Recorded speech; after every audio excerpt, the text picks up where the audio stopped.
Hey, Levins, how are you? It is Queen Kuli here. Thank you so much for being here. And if this is your first time, welcome.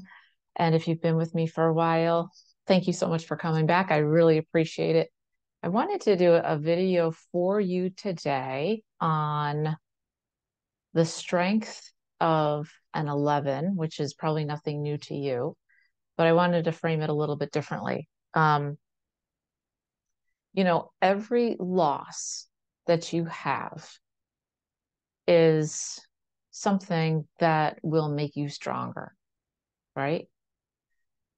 Every time you go through anything that's difficult, whether it is a loss of a friend, whether it is you moving, whether it is you losing a job, whether it is an actual death of someone in your family or someone that you love, or an animal, anything that's difficult for you to go through, and being an 11 and being the most intuitive of all the numbers, being the person that wears their heart on their sleeve, the person that's always feeling everything of not just our own emotions, but others' emotions as well, can be really traumatic and difficult for us. Um, Death in itself is very, very hard. And even if it's not a death, it can still be something traumatic. Like losing a job can be very, very difficult. They say that's one of the most difficult things you go through, other than the loss of a loved one. And, you know, for a few years now, God has been asking me to start putting out a lot of the downloads that He's given me. And I said, yeah, I'm going to do it. I'm going to do it. And the other night I was told, like, you got to do this. Like, let's go. And as 11s, we overthink all the time, and then we think we're taking action, but we're not. And so I really said, okay, I'm going to start today and I'm going to start doing it. But what I heard was the reason why I had not done it before. One of the reasons that I couldn't see was that there will be backlash, right? Anytime, no matter what faith you are, let me just put this out there. I always do. No matter what faith you are, that's wonderful and fine.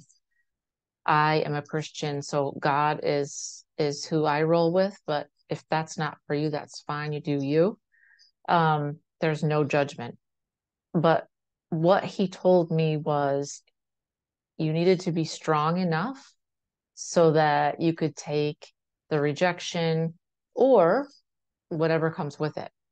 For every task that we have, things get more difficult as we go through life, probably because you're getting stronger as you live, you're changing, you're not the same person you were yesterday or 6 months from now or a year before, right?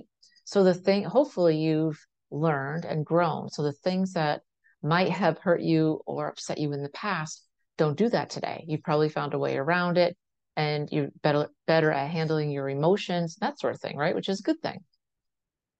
But specifically, He told me that I really had to be super strong and really be unbreakable to move forward. And that's where He's brought me, which is a wonderful thing.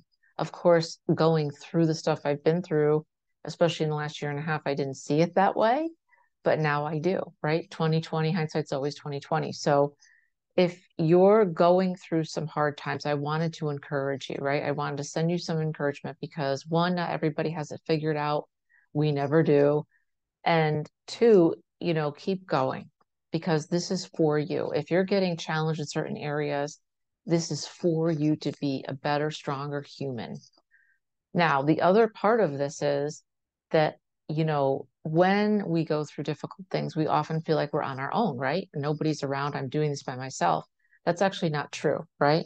Um, Many times we always have the help that we need. Your team and your guides, your totem animals, your ancestors are always with you. Always. You need to call them in and ask them to be with you so they can help you. Okay. I always equate it. It's like if we're on a football field, they're on the sidelines, literally walking down the sideline, waiting for you to tag them in. And you're on the field playing and you're getting tired. You know, you're doing your thing. It's third quarter. You need help. They're like, dude, tag me in, tag me in. You need to ask them to be with you That's all you have to say, like, Archangel Michael, please be with me now. And they're with you. And people always ask me, that seems so like easy. I'm like, it is. It's so easy, it's profound. People try to make it really complicated. And if you don't know who your guides are, all you have to do is say, any of my guides, any of my ancestors, anyone on my team, even if I don't know who you are, please be with me now. Please help me. And they will. They've been with you for many lifetimes. This is their job. You are their charge, and they love you. By the way, I was talking about this with a client the other day for a while. If you need help with this, I'm thinking about offering this as like a really short, easy course. If it's something that you'd be interested in, let me know. Um, you know, who's there to help you, who's on your team, how to call them in, how to hear from them, how to work with them. Because I talk to my team all the time because I'm calling them in all the time. Every time I meditate, every time I see a client, and then whenever I'm out and about or at night, when I need protection, I call in my team. And you should too, because they're there to help you. But your team will support you as you're going through things, losses, things that are difficult. They're there to make it better, right? So definitely call in protection, call in your help, call in your guides, call in your ancestors. So when you get stronger is when you can move forward. And the other part of this that I was seeing was this. I wanted to read this to you. This was a download that I got a couple of years ago, but it makes perfect sense today, as they always do. It's all your powers cannot make or control an outcome that you wish to have. You can only control yourself. When you release this to me, Spirit, it is in good hands. You allow me and the universe to work in your favor. I will guide you. Allow me access to do these wonderful works in your life. For without you opening to me, I cannot do my work. Your job is to trust me, allow me access, and expect only good things, right? So your job says, trust me, allow me access, and expect only good things. You cannot see around the corner, yet I can. Trust is the key that opens the door to your infinite possibilities and your limitless potential. All you desire, you can have. We can co-create together. Trust me. And then I heard, Lord, I'm not sure. I heard surrender. And I said, what if it goes to pot? What if it goes wrong? I heard surrender. And then he said, flow in love by surrendering and trusting and allowing. Okay. You like to control outcomes and yourself. This is how you were raised.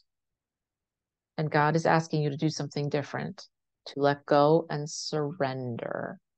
Surrendering is counterintuitive and it makes no sense. Yet that is what is not only being asked of you, but required. For you to move forward, surrender. And why? It will keep you in joy and love, not anger and frustration. More importantly, it will let him bring you what you truly desire, and he will then be able to move you exactly where he needs you. This is paramount, and it is not, and it is easy. Surrender daily and see the changes that come. Basically, surrendering, much like forgiveness of self and others, I always used to think was super hard because surrendering and forgiveness I associated with my ego and that I was giving in. I thought it was a weakness. Now I understand, seeing the other side of this, that surrender is always what's needed. For you, it's the lock that turns the key that turns the lock, and that's what's going to help you manifest the life that you truly want. Because at the end of the day, you can't control anything except for yourself. I can't control you. I can't control your feelings. I can't control outcomes. I can try, right? But you have to surrender, and the forgiveness of self is huge. I know so many people that can forgive others, but they can't forgive themselves. And I learned how to forgive myself because I was told when God told me, I said, please forgive me for my sins. And he said, I can't. And I was like, what? And he said, I can't until you forgive yourself. You have to forgive everyone, and that includes you. I was like, done. right? Because when you see that, you see so much love, it's overpowering. So don't hold on to things. That's holding on to bad energy is not good for you. So allow surrendering and forgiveness into your heart. And it's easy. Don't say this is hard. It's going to be hard. No, it's going to be super easy. I forgive myself and I'm willing to try harder, right? And I surrender all of this to you. Please help me. I need help. I can't do it all by myself. But so many 11s have a thing about control and they don't want to surrender because everything we have is hard won. And we've always been judged, made fun of, not fit in because we're different.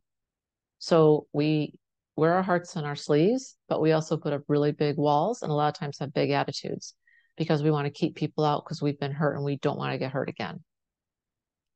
But this is a journey and it's all about you figuring out what works. And the best way to work is to have a relationship with spirit, with the divine, and surrender yourself and see what happens. That's when the good stuff happens. So surrender and forgiveness are not a weakness. They're actually one of your greatest strengths and greatest tools that you have in your arsenal for being the best you possible. All right, guys, I hope this helped you. Let me know what you think. Leave me messages, leave me comments. I always respond. If you want to work with me one-on-one in sessions or you want to start the Brave Academy, let me know. All the links are below. All right, guys, thanks so much. I'll talk to you soon.